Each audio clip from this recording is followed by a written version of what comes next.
Welcome to the DCTV News at Noon program. I'm Kendra Cook. Dolores County Broadcasting Network is the producer of DCTV with support from the Southwest Colorado TV Translator Association. If you have a news topic or event that you would like to see us cover, give us a call. The studio number is 970-677-4119. Today's show runs Monday at noon and is uploaded to our YouTube channel and our DCTV News at Noon Facebook page to watch on demand. Today is August 19th, 2019. And now the news at noon. Reported from the Journal, photo courtesy San Juan National Forest. The Dolores Ranger District is planning to conduct several prescribed burns starting in mid-August. Burning operations will take place over multiple days when weather and fuel conditions are favorable. Both hand and aerial ignition methods will be utilized and continue throughout the fall based on conditions. Project areas identified for burn implementation are for 3,702 acres in the Boggy Draw area along Forest Roads 526, 527, 528, and 29. Burning operations will be conducted by Forest Service personnel assisted by fire resources from cooperating agencies.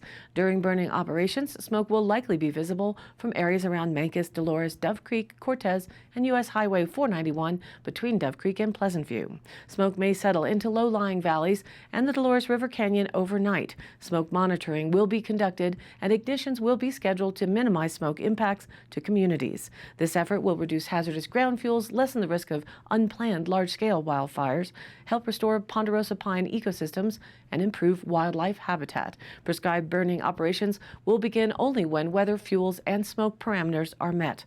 For additional information, please contact Matt Traineman, Assistant Fire Management Officer in the Dolores Ranger District, and that's at 970-882-6838, or visit their website online, which is the fs.usda.gov/San Juan, or follow the San Juan National Forest on Twitter and on Facebook.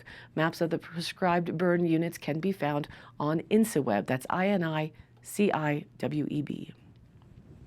The Journal reports that Governor Jared Polis will join the Colorado Department of Transportation and area community leaders to celebrate the completion of two projects in southwest Colorado at 5 p.m. on Tuesday at Memorial Rock on Colorado Highway 145.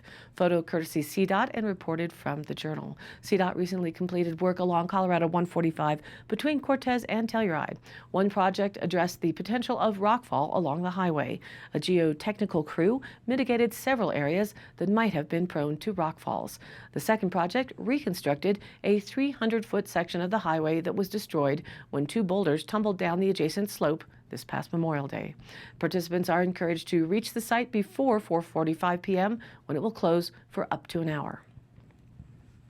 An e-bike update reported in the Journal with a photo from the BLM. Electric bikes are becoming more popular, so to learn more about them, a group of Bureau of Land Management officials organized a test ride on the motorized trail system at Phil's World in July, just east of Cortez. About 11 staff from the BLM's Colorado leadership team participated in the 2-hour ride, which was restricted to designated motorized routes only, said Jeff Christensen, BLM recreation planner with the Tres Rios district office, who led the tour. Quote, "We made it a specific point to stay on the ATV trail system out there because the bike trails at Phil's World are designated non-motorized," he said. Electric bikes are considered motorized vehicles by the BLM and are not allowed on non-motorized biking and hiking trails. The Phil's World area is interlaced with single-track non-motorized and separate motorized routes used by ATVs and motorcycles. A July 31st BLM Facebook post shows the BLM officials on e-bikes at the Phil's World parking lot and ATV trail, which got the attention by some Facebook readers that they were testing them for use on biking trails. But to respect the rules, the BLM riders on the tour did not go on the biking trails, Christensen said. Quote, "The BLM requested the tour to better understand how e-bikes operate and what the potential impacts might be," he said. He said there are no BLM management plans or proposals to allow e-bikes on non-motorized BLM trails in the Tres Rios district, including at Phil's World, Mud Springs, or the Sand Canyon East Rock Trail system. system at Canyons of the Ancients National Monument. In early of 2018, the BLM began pushing awareness of the rules after an unknown e-bike vendor set up a demonstration in the parking lot of Phil's World. The increasing use of e-bikes has become a statewide and nationwide discussion. The BLM has the potential option of analyzing whether a specific non-motorized route designation may be adjusted to add e-bikes as an allowable use, officials said. Any proposed change would go through an environmental assessment and include public comment. Tres Rios district officials said they don't get many complaints of illegal use of e-bikes on non-motorized trails. No tickets or warnings have been issued, said BLM law enforcement ranger Tyler Faust. There was a complaint last year about an e-bike user on the Sand Canyon Trail, but no action was taken because of the delay in the reporting of the sighting. The U.S. Forest Service also considers e-bikes to be motorized vehicles, and users must stay on motorized routes, said recreation planner Tom Rice. Trails in the open space areas and parks owned by the city of Cortez are also non-motorized, which includes use of electric assist on a bicycle. But there are plenty of territory where e-bikes are welcome. They can be used anywhere motorized travel is allowed, including Forest Service and BLM roads and local streets, county roads, and highways. They are allowed on ATV routes such as the Aspen Loop Trail in the La Plata Mountains and can be ridden on single-track motorized routes such as the Calico Trail north of Dolores. E-bikes are equipped with battery-powered motors and come in commuting, touring, and mountain biking models. A Class 1 bike provides electrical pedal assist up to 20 miles an hour. Class 2 provides electrical power on a throttle when the rider is pedaling or not up to 20 miles an hour. And Class 3 provides electrical power up to 28 miles an hour and are not allowed for riders under 16. So now let's take a look at our weather. Today, sunny with a high near 88 degrees, southeast winds 5 to 15 miles an hour. Tonight, clear with a low around 58. Southwest winds shifting at 5 to 10 miles an hour. Then Tuesday, again sunny with a high near 90 degrees. East-northeast winds 5 to 10 miles an hour become west-southwest in the afternoon. Tuesday night, mostly clear with a low around 58, with west to southwest winds at just 5 to 10 miles an hour. And then Wednesday is our first low chance for some moisture, probably in the higher country, but for now, we have a 10% chance for showers and thunderstorms in the afternoon. Sunny otherwise with a hot high near 90 degrees. East winds around 5 miles an hour. Then Wednesday night it increases to a 20% chance of showers and thunderstorms before midnight, partly cloudy with a low around 58 degrees. Thursday looking for sunshine again with a high near 89. Thursday night partly cloudy and a low around 56. Friday mostly sunny with a hot high near 90. Friday night partly cloudy with a low around 57. And a nice warm weekend starting off with Saturday, sunny with a high near 89. Saturday night mostly clear with a low around 57. And now back to the news. And more in the world of electric transportation, as reported in the Journal with a photo by AP. Colorado tightened its air quality regulations on Friday, requiring that at least 5% of the vehicles sold in the state by 2023 emit zero pollution. The State Air Quality Control Commission, which passed the rule on an 8-to-1 vote, said the requirement applies to auto manufacturers, not buyers. It's intended to boost the number of electric vehicles in a state struggling to control ozone pollution in its most heavily populated area. The minimum rises to 6.23% in 2025. Colorado is the 11th state to adopt zero-emission standards, according to Green Car Reports, which tracks developments in low-pollution vehicles.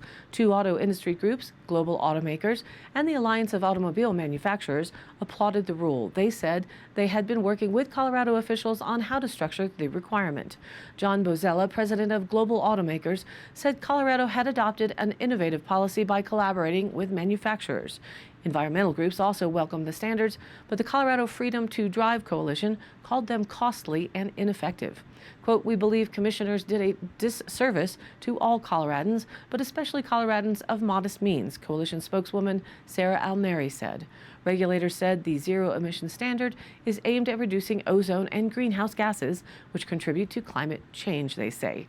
Democratic Governor Jared Polis directed the Air Quality Control Commission to set a zero-emission standard shortly after he took office this past January. In a statement Friday, he said the new rule was, quote, "only the beginning of the state's work to reduce air pollution. Excessive ground level ozone has plagued Colorado's urban areas for years. Ozone is the main component of smog and can aggravate asthma and contribute to early deaths from respiratory disease. It's created from pollution emitted by vehicles, the oil and gas industry, and other sources. Ozone alerts have frequently flashed on signs over Denver freeways this past summer, asking drivers to reduce car trips. Last week, the U.S. Environmental Protection Agency said Denver and the northern Colorado urban corridor failed to meet federal ozone standards and said the state must come up with a new plan to clean up the air. The state is also rewriting air pollution rules for the oil and gas industry. And reported by the Durango Herald with a courtesy photo, hemp production is blossoming across Colorado. But when the plants produce too much THC, the psychoactive chemical in marijuana, farmers are required by the state to destroy their harvest. The requirement can cause farmers to lose thousands of dollars, said Scott Perez, a La Plata County hemp farmer who is helping to update state hemp rules. Quote, how many farmers can afford to lose $20,000 or $50,000, he said in an interview with the Durango Herald. Sometimes farmers turn to the black market to avoid those losses, Perez said. Southwest Colorado hemp producers asked state officials to take a closer look at the definition of hemp to help protect their crops from destruction at a meeting last week at the Old Fort in Hesperus. The meeting was held to gather feedback for the Colorado Hemp Advancement and Management Plan, also known as CHAMP. The plan, expected to be finished in May of 2020, is expected to help guide and promote the hemp industry. The document is meant to answer a range of questions for the hemp industry, such as what should be done with hemp that has too much THC, and how can hemp be safely transported across state lines without being seized by local law enforcement. Hemp in Colorado and nationally is defined as cannabis having less than 0.3% THC. If testing shows a hemp crop has exceeded the THC limit, producers often compost it or till it back into the ground, said Brian Kuntz with the Colorado Department of Agriculture. Hemp producer Carl Sheeler, founder of Two Bears Farm, called on state officials to reevaluate the definition of hemp because it's, quote, arbitrary. The definition is needed because hemp and marijuana are both cannabis and produce THC and CBD at different levels. Sheeler said he would like to see a definition based on how much THC is required for a user to get high, because some forms of THC are not psychoactive. I think it should be determined in a scientific and apolitical setting, he said. However, Hollis Glenn, a director of the CHAMP project, said it might be detrimental to the hemp industry to change the percentage of THC hemp what is allowed to have because it is aligned with the federal definition at this point. If Colorado's definition differs from the federal government's rule, it could hurt interstate commerce, he said. Producers were also interested in a way to preserve hemp with too much THC for fiber-based products, such as paper, they said. Hemp fiber can also be used for building materials and canvas. Developing a way to take hemp high in the THC to market could preserve Colorado as an industry leader, producers said. Quote, we are a leader in the hemp industry in the nation, and we want to continue to be that leader, Glenn said. The state will be accepting input on the hemp rules that will govern testing, transportation, processing, manufacturing, banking, and other issues until December, and that contact information will be on our DCTV News at Noon Facebook page so you can look them up yourself. And today's High Canyon Country happenings, August 22nd, Thursday at 5 p.m. Get on up to the Enterprise Bar and Grill in Rico to listen to the acoustic talents of Mensch, playing all original and cover acoustic rock and country. Fun at the Enterprise all the time, but a special Thursday evening of music is on tap this Thursday. And then this Saturday is the annual free pancake breakfast at the Louis Areola Community Center. That runs from 8 a.m. to 10 a.m. and it's just a small thank you from the center for the community's support. And Saturday, the 24th, is the 2019 San Juan Brew Fest in Durango. It's the 21st annual San Juan Brew Fest presented by the Bank of the San Juans, and it's the biggest and best beer tasting festival in the Four Corners. 50 breweries, 100-plus beers, 3 live bands, all to benefit the United Way of Southwest Colorado. Tickets are on sale now. And in Dove Creek, save the date this Saturday, the 24th, to visit the State Line Bar and Grill for the Rats, Rods, and Customs Car Show. The registration starts at 9 a.m. with music by the Ray Young Band starting at noon. Food and drink specials will be all day. It'll be a fun time out on the patio. And I post up all of these High Canyon Country happenings on our Facebook page, which is DCTV News at Noon, so you can look up the phone numbers and dates. And we also upload upload the daily news to our YouTube channel, which you can search for with the same name, DCTV News at Noon, and the broadcast is also posted to the general Facebook page where we add links to stories of interest, share other events or news, and where you can join in on the conversation too. This is your local community television station, so if you have something you'd like to share, contact us by email at dcbnnews@gmail.com or call the station, and that's 970-677-4119, and we'll be happy to help. Thank you for tuning in. News at Noon now airs at noon Monday through Friday, and then is available on demand online on our YouTube channel and posted on our DCTV News at Noon Facebook page. We ask that you please like us there and share it with your friends and family. This has been a production of DCTV for the News at Noon program out of Dove Creek, Colorado, USA. I'm Kendra Cook. Thank you for watching.